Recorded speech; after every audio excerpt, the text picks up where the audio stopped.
और दोस्तों कैसे हो यार सारे। मैं आप सभी को वेलकम करता हूँ आप सभी के favourite YouTube channel JR college में। मेरा नाम है दोस्तों गौरव मुंद्रा। मैं 11th एंड 12th के प्यारे से बच्चों को एसपी एंड ओसीएम ये दो सब्जेक्ट्स पढ़ाता हूँ। दोस्तों आज मैं आप सभी के लिए लेके आया हूँ chapter number 4 for your secretarial practice, है ना। एसपी कौन से क्लास के बच्चों के लिए भाई? 12th क्लास के बच्चों के लिए ये प्यारी सी सीरीज चल रही है यार। एंड आई होप यार आप सभी ने दोस्तों ये हमारी जो वीडियो है ये आप सभी ने अपने दोस्तों के साथ शेयर कर दिया और उनको बताया कि भाई देख यार चैप्टर नंबर 3 तक अब तक कितने समराइज्ड वे में सब कुछ हो चुका है और इसी के साथ ये बंदा फिर आ चुका है चैप्टर नंबर 4 लेकर।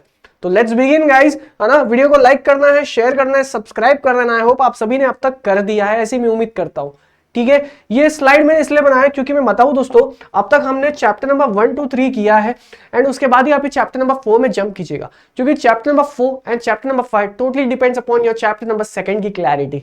ठीक है, और फिर उसके बाद कमेंट सेक्शन में डू लेट मी नो आप और क्या चाहते हो हमसे।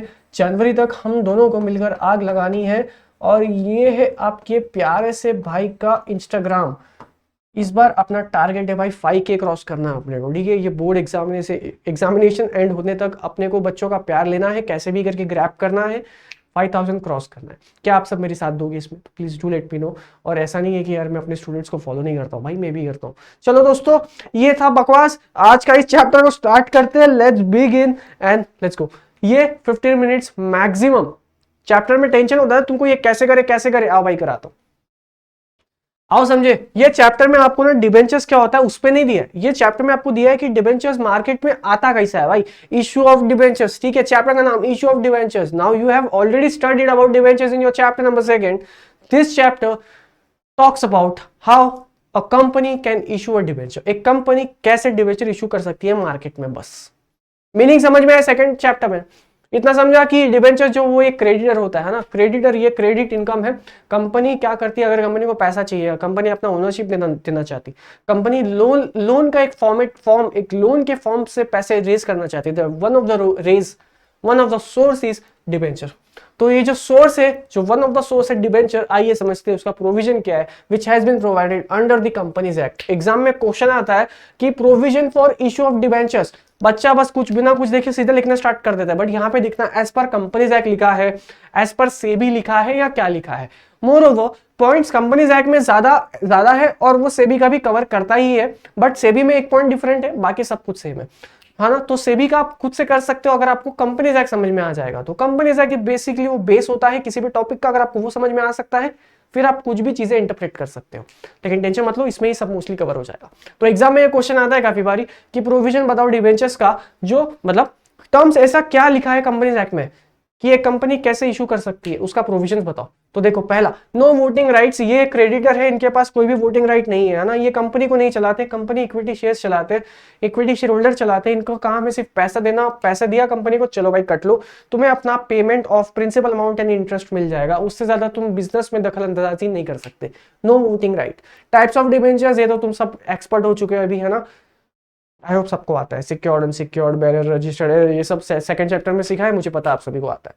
Payment of interest and redemption, दोस्तों आपको भी पता होगा जो भी डिबेंचर्स हम लेते हैं तो वो जो पर्सन हमें डिबेंचर देता है that is a debenture holder. अब डिबेंचर होल्डर कंपनी को पैसा देता है तो कंपनी उसको हर इंटरवल में इंटरेस्ट पे करती है। अब वो जो इंटरेस्ट कंपनी पे करती है वो टर्म्स एंड कंडीशंस में लिखा होता है। तो कंपनी, अगर किसी पर्सन ने कंपनी को 10,000 रुपए दिए हैं एज ए डिबेंचर और कंपनी उसको हर महीना 100 रुपए दे रही है, तो जब कंपनी उसको हर महीना 100 रुपए जो देती है वो एज इंटरेस्ट देती है, it has been written in their terms and condition. Payment of interest, types of debenture, no voting rights, debenture certificate. आपको याद है आप किसी कंपनी में शेयर खरीदते हो तो कंपनी आपको शेयर सर्टिफिकेट देती है। दोस्तों वैसे ही जब एक डिबेंचर होल्डर कंपनी का डिबेंचर खरीदता है, आपको एक प्रूफ होना चाहिए, एविडेंस होना चाहिए, एविडेंस ऑफ टाइटल होना चाहिए। याद है ये पॉइंट, एविडेंस ऑफ टाइटल, है ना, सेकंड चैप्टर में लिखा था ना। हाँ, तो वैसे ही डिबेंचर सर्टिफिकेट आपको मिलता है एज एविडेंस ऑफ टाइटल। ये कब मिलता है? Within 6 months from the date of allotment. Now you have to learn this, within 6 महीना from the date of allotment. मतलब कंपनी डिबेंचर इशू कर रही थी, सब कुछ उनका चल रहा था, आज के दिन कंपनी ने डिसाइड कर दिया है किन 50 लोगों को डिबेंचर्स मिलने वाला है, तो आज से 6 महीने के अंदर तक सबको डिबेंचर सर्टिफिकेट मिल जाएगा। बस ऐसा कंपनी में लिखा है, कंपनी लॉ में लिखा है कि 6 महीने तक कंपनी को दे देना है भाई डिबेंचर्स, और अगर सर्टिफिकेट्स नहीं मिला तो कंपनी को पनिशमेंट लगती है, फाइन लगती है, इम्प्रिजनमेंट हो सकता है वो पर्सन इन डिफॉल्ट को। ठीक है, चलो अब कंपनी क्या करती है ना, उनको कंपनी के लिए एक प्रोविजन है कि उनको क्रिएट करना पड़ता है, क्या create, debenture redemption reserve. Company एक अकाउंट क्रिएट करती है, जैसे वो रिजर्व अकाउंट, याद है ना, आपने फाइनल अकाउंट्स में ये सब ने किया होगा। तो वैसे ही कंपनी एक डीआरआर बनाती है। DRR stands for debenture redemption reserve account, है ना। ये कंपनी क्या करती है, प्रॉफिट से पैसे निकालती है और वो प्रॉफिट को एज अ पेमेंट यूज करती है फॉर द डिविडेंड। समझ में आ रहा है? फॉर द पेमेंट, किसके पेमेंट के लिए, फॉर डिबेंचर होल्डर्स के। श्योर, डन, चिल सीन है, समझ में आ रहा है सब कुछ। चलो आगे फटाफट से, ये तुम्हारे भाई का इंस्टा देख लेना। अब है अपॉइंटमेंट ऑफ डिबेंचर ट्रस्टी, है ना दोस्तों। अगर कंपनी डिबेंचर रेस कर रही है तो उन्हें एक ट्रस्टी अपॉइंट करना होगा। अगर आपने 500 से ज्यादा लोगों को डिबेंचर्स का मौका दिया है, अब फॉर एग्जांपल एक कंपनी है, उसमें सिर्फ और सिर्फ 700 डिबेंचर्स, 700 डिबेंचर होल्डर्स है, क्या उनको एक ट्रस्टी अपॉइंट करना पड़ेगा, एटलीस्ट वन ट्रस्टी अपॉइंट करना पड़ेगा? आंसर इज बिल्कुल यस। अगर एक कंपनी है उसमें सिर्फ 300 ही डिबेंचर होल्डर्स है, तो क्या उस कंपनी को डिबेंचर ट्रस्टी अपॉइंट करना पड़ेगा? Do let me know in the comment section, this is your homework. चलो, debenture trustee can approach NCLT. देखो यार, डिबेंचर ट्रस्टी जो है ना, ये डिबेंचर होल्डर्स का मसीहा है, ठीक है। डिबेंचर ट्रस्टी सिर्फ और सिर्फ डिबेंचर होल्डर्स क्या बोलते हैं वही करता है। अब देखो यार, समझो डिबेंचर होल्डर्स आपकी कंपनी में 600 है, वो 600 के 600 कंपनी में आ जाएंगे, तो यार भाई काम कब करेगी कंपनी? इतने सारे लोग आएंगे कैसे? एक काम करो ना, ये 600 को किसी एक रिप्रेजेंटेटिव दे दो, जो वो रिप्रेजेंटेटिव होता है ना, अपने शब्दों में, वही डिबेंचर ट्रस्टी है। समझा? चलो ठीक है। वो क्या करता है, अब देखो 7th पॉइंट समझा, कुछ भी दिक्कत हो, debenture trustee can approach to NCLT, impose restrictions. मतलब डिबेंचर ट्रस्टी देखता है कि यार कंपनी में एसेट है 500 करोड़ के, जिसपे चार्ज ऑन एसेट है। चार्ज ऑन एसेट याद आ रहा है, चैप्टर नंबर 2, है ना। कंपनी अगर उनकी प्रॉपर्टी गिर गई है 500 ऐसा कम हो गया प्राइस, तो वो जो शेयर होल्डर, डिबेंचर होल्डर होता है, शेयर होल्डर नहीं गलत हो जाएगा, डिबेंचर होल्डर जो होता है वो आएगा, कंपनी की प्रॉपर्टी को उठाएगा और बेचकर अपने पैसे रिकवर कर लेगा। That is company has created charge on asset, है ना। चार्ज ऑन एसेट याद आ रहा है भाई कुछ कि गिला? ये याद, अगर एसेट 500 करोड़ का है और लोन कंपनी ने डिबेंचर होल्डर से 800 करोड़ का लिया है, तो डिबेंचर ट्रस्टी बोलेगा भाई एक ना मुझे ये कंपनी थोड़ा सा फ्रॉड वाली लग रही है यार, मुझे कुछ समझ नहीं आ रहा है इस कंपनी का। इनके एसेट भी 500 करोड़ के लग नहीं रहे और इन्हें लोन सीधा डबल का ले लिया है। एक काम करता हूं भाई, सीधा एनसीएलटी के पास जाता हूं, है ना। एनसीएलटी, ये कंपनी घपला कर रही है, कुछ करो इनका। तो अब एनसीएलटी ने कंपनी को ऑर्डर दे दिया, अरे भाई कंपनी चल बंद हो जा, या चल भाई ये डिवेंचर्स को रिफंड कर दे सारा का सारा।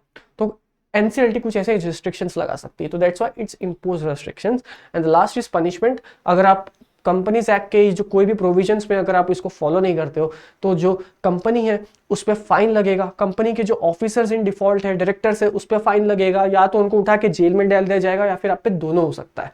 तो this is what your provisions for the debentures as per Companies Act 2013, that is very important. ये भी अब आप खुद से कर सकते हो क्योंकि इसमें 3 पॉइंट तो सेम ही है, एक हाथ पॉइंट अभी अपन कर लेंगे क्रेडिट रेटिंग वाला, बाकी सब तो सेम ही है। इस चैप्टर में अब जो इंपॉर्टेंट है ना, जो 8 मार्क्स के लिए आता है, that is this procedure for issue of debentures. एक कंपनी, 5 मिनट का टाइम है अपने पास, एक कंपनी कैसे डिबेंचर इशू कर सकती है। तो जिसमें पहला पॉइंट है, देखो कंपनी कुछ भी काम कर रही है, सबसे पहले क्या पास होना चाहिए, किसका अप्रूवल चाहिए सबसे पहले? बोर्ड ऑफ डायरेक्टर्स का। चलो मेरे साथ बोलो, बोर्ड मीटिंग, बोर्ड रिजोल्यूशन। उस मीटिंग में क्या डिसाइड होगा, कौन से डिबेंचर अपने को इशू करना है, टाइप कितने में इशू करना है, क्या उस पर चार्ज क्रिएट होना चाहिए कि नहीं, ऑफर लेटर क्या, उसमें ऐसी बहुत सारी टर्म्स एंड कंडीशंस। चलो ठीक है, पहला पॉइंट बोर्ड मीटिंग। अब बोर्ड मीटिंग तो अपन ने हो गया भाई, बोर्ड मीटिंग हो गया। अब ये थोड़ा इंपॉर्टेंट मैटर है, अपने को शेयर होल्डर्स को भी बुलाना पड़ेगा यार, उनसे परमिशन लेना पड़ेगा यार। आओ भाई ईजीएम बुलाओ, ईजीएम बुलाया, शेयर होल्डर्स को बुला बिठाया, और शेयर होल्डर्स मेरी डार्लिंग स्पेशल रेजोल्यूशन पास कर दे, पास कर दिया भाई। शेयर होल्डर्स ने बोले डिबेंचर्स को इशू किया जाए। पहला क्या था, बोर्ड मीटिंग, फिर क्या, ईजीएम बुलाया, शेयर होल्डर्स से उनकी परमिशन ले ली, शेयर होल्डर्स ने ओके दे दिया, पास कर दिया शेयर होल्डर स्पेशल रेजोल्यूशन। अब हम पहले अपने कंपनी के बारे में थोड़ा सा कॉन्फिडेंस देंगे। कैसे देंगे, अपने हम डिबेंचर्स को, हमारी कंपनी का हम क्या करेंगे, क्रेडिट रेटिंग लेंगे।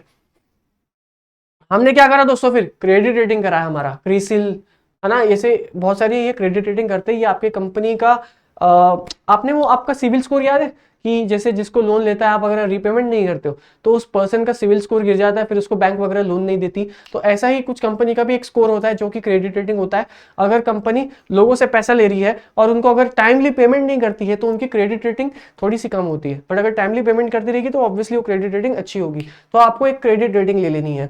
उसके बाद दोस्तों आपको ये सारा चीजें आरओसी को बता देना है। आरओसी को आप स्पेशलाइजेशन पास कर दोगे, आरओसी के उनको आप ऑफर लेटर भी बता दोगे। आरओसी ये हमारा प्रोस्पेक्टस है, हम ये ऑफर लेटर या हमारा लेटर ऑफ ऑफर है ये हम डिबेंचर होल्डर्स को देंगे और उनसे ये बेसिस पे पैसे रेज करेंगे। ये रहा हमारी फाइलिंग, आरओसी को दे दिया, उनको स्पेशल रेजोल्यूशन अब पास हुआ है तो उसकी फाइलिंग करनी होती है विद इन 30 डेज। तो विद इन 30 डेज हम आरओसी को भी फाइल कर लेंगे। उसके बाद दोस्तों हम अंडर राइटिंग एग्रीमेंट में आ जाएंगे। किसी भी अंडर राइटर के पास उसको बोलेंगे भाई अगर मेरे डिबेंचर्स का ये बिके नहीं तो तू बाकी परचेस कर लेना। तो वो कहता अंडर राइटिंग एग्रीमेंट भी आ गए। अब देखो 6th point, letter of offer. अगर कंपनी प्राइवेट प्लेसमेंट करती है, चैप्टर नंबर 3 प्राइवेट प्लेसमेंट, उसको हम लेटर ऑफ ऑफर देते हैं। और अगर कंपनी प्रोस्पेक्टस इशू कर रही है तो वो पब्लिक इशू में करती है। कंफ्यूज नहीं होना है। अगर company letter of offer, board of directors ने लेटर ऑफ ऑफर पास किया है private placement, board of directors ने जब बोर्ड मीटिंग बुलाई थी तब लेटर ऑफ ऑफर, तब प्राइवेट प्लेसमेंट, पर प्रोस्पेक्टस पास किया था तो पब्लिक इशू कर रहे हैं। अब वर्ड प्ले समझो यार, इंपॉर्टेंट है। चलो अब ये 6 समझो पहले। इजी है ना? क्या बोर्ड मीटिंग हो गया, बोर्ड ऑफ डायरेक्टर्स का ले लिया सब कुछ। अब शेयर होल्डर्स का स्पेशल रेजोल्यूशन। आओ भाई क्रेडिट रेटिंग ले लेते हैं सो दैट अपने पे ट्रस्ट बना रहे। क्रेडिट रेटिंग ले ली, चलो भाई आरओसी को फाइल कर देते हैं। चलो भाई फिर अंडर राइटर्स के साथ एग्रीमेंट में आ जाते हैं, है ना? एग्रीमेंट में आ गए। अब आप लेटर ऑफ ऑफर या प्रोस्पेक्टस इशू कर रहे हो, जो भी कर रहे हो देख लेना। प्राइवेट प्लेसमेंट एक, पब्लिक इशू। इस तरह इसको पहले स्क्रीनशॉट ले लो। आप एग्जाम में इतना भी कोशिश करोगे लिख के आने का, आपको मार्क्स मिल जाएगा। मतलब इतना शॉर्ट में नहीं, एसएच एसआर अब जहां पर मिलेंगे वैसे तो फिर पूरा एक्सप्लेन करने आना, इंग्लिश में लिख कर आना है थोड़ा सा, ठीक है? हेड पॉइंट्स को कोशिश करना एज इट इज लिख कर आओ, मजा आ जाएगा। फिर दोस्तों आपको एक सेपरेट बैंक अकाउंट ओपन करना है जिसमें आप एप्लीकेशन मनी रिसीव करोगे फ्रॉम द डिबेंचर, जो भी इन्वेस्टर्स है जो डिबेंचर्स खरीदना चाहते हैं उनसे, ठीक है? उसके बाद आपको एक सेपरेट बैंक अकाउंट खोलना है, आपको फिर उस बैंक अकाउंट में एप्लीकेशन मनी रिसीव होगी। अब पैसे आ गए, चलो भाई अब एक बोर्ड मीटिंग बुलाते हैं, इसमें अपन डिसाइड करेंगे द प्राइस, डिसाइड करेंगे अपना प्राइस एंड अप्रूव करेंगे कि हम किस किस को अब डिबेंचर्स दे रहे हैं। वो लिस्ट प्रिपेयर होती है, आप उनको देते हो। फिर इस पे क्या चार्ज ऑन एसेट्स इस पे है कि नहीं, आप वो सब डिसाइड करते हो। उसके बाद दोस्तों इश्यू ऑफ डिबेंचर सर्टिफिकेट, हम इसमें आधे पॉइंट्स तो करके ही आए हैं। With in 60 days from the receipt of application money आपको ये डिबेंचर सर्टिफिकेट के, ठीक है? और उसके बाद क्या सर्टिफिकेट आप इशू कर देते हो within 6 month from the date of allotment. समझ में आ रहा है? और application money within 60 days from the receipt of application money. समझ में आ रहा है? इसका भी स्क्रीनशॉट ले लो। और उसके बाद आप इन द लास्ट कर देते हो make entries in the register of debenture holder. जैसे रजिस्टर ऑफ मेंबर्स था ना, जैसे register of students roll number 1 present teacher, roll number 2 present teacher, वैसे ही रोल नंबर, अरे क्या बोलो, वैसे ही रजिस्टर ऑफ मेंबर्स होता है, जो भी शेयर होल्डर्स होते हैं उनका नाम लिखा जाता है। वैसे ही रजिस्टर ऑफ डिबेंचर होल्डर होता है, जो भी डिबेंचर्स होल्डर होते हैं उनका नाम लिखा जाता है। चलो let's begin to the next topic. And आपको समझ में आ रहा है, इजी चैप्टर है यार, डिफिकल्टी नहीं है इसमें। उसके बाद है दोस्तों डिबेंचर ट्रस्टी, है ना? मसीहा, याद है मसीहा, जो डिबेंचर होल्डर्स का मसीहा है ये। कंपनी अगर प्रोस्पेक्टस इशू करती है फॉर मोर देन 500%, अरे यार आपका होमवर्क तो मैंने ही बता दिया, बट चलो ठीक है, आपके लिए टेस्ट रहना है, आपको आता है। अगर 500 से ज्यादा लोगों के लिए कंपनी में डिबेंचर होल्डर्स है तो कंपनी को डिबेंचर ट्रस्टी एक अपॉइंट करना पड़ेगा, ठीक है? एटलीस्ट 1, एक से ज्यादा भी ट्रस्टी हो सकते हैं। कि 800 लोग हैं अपने कंपनी में डिबेंचर्स, 800 डिबेंचर होल्डर से, इन 800 को 10 लोग रिप्रेजेंट करेंगे, नो प्रॉब्लम एट ऑल, ठीक है? उसके बाद क्या है,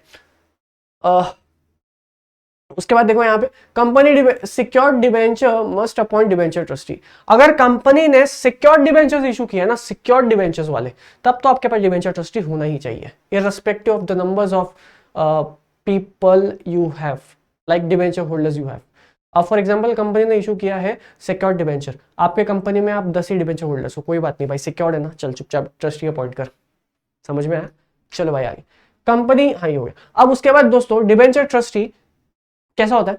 कंपनी और डिबेंचर ट्रस्टी के बीच में एक एग्रीमेंट बनता है, एक कॉन्ट्रैक्ट बनता है जिसमें टर्म्स एंड कंडीशंस लिखा जाता है। उस कॉन्ट्रैक्ट जो एग्रीमेंट बनता है ना, उसको ट्रस्ट डीड कहते हैं। समझ में आ गया? और ये जो डिबेंचर ट्रस्टी है ये अपना कंसेंट देता है कि हाँ भाई मैं तेरा ट्रस्टी, तुम लोग का मसीहा बनना चाहता हूं, मेरे पे कोई भी जोर जबरदस्ती नहीं है। So this is what your debenture trustee is. Again very important, ये सेंटेंसेस आपके एग्जाम में होना चाहिए। डिबेंचर ट्रस्टी पर डिफाइन बनता है कि व्हाट इज डिबेंचर ट्रस्टी, और डिबेंचर ट्रस्ट डीड पे भी डिफाइन बनता है। Then again it's very important topic, and आपको ये लाइन तो वहां पे आपको एक्सप्लेन करके आनी है। A contract between a company and the trustee about the terms and conditions of the trustee is trust deed।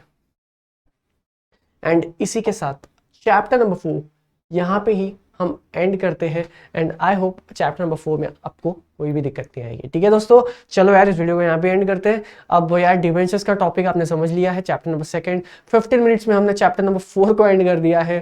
तो यार गजब सा था ये तो कुछ। इस पूरे वीडियो में जो इंपॉर्टेंट था अपन ने सब कवर कर लिया है। सेबी का एक बार अपना एप्लीकेशन साइज और वो जो फर्स्ट पॉइंट है ना उसका वो कर लेना एट मैक्स। बाकी तो क्रेडिट रेटिंग, एप्लीकेशन साइज और वो डिबेंचर सर्टिफिकेट, वो सब जो भी पॉइंट्स है फिर तो वो सिमिलर ही है, वो आप खुद ही कर लोगे क्योंकि हमने कंपनीज एक्ट कवर करके तो सब कैप्चर हो गया ऑलमोस्ट। और इसमें से जो इंपॉर्टेंट थे एकदम इंपॉर्टेंट जिससे एग्जाम में आता है वो अपन ने कवर अप कर लिया।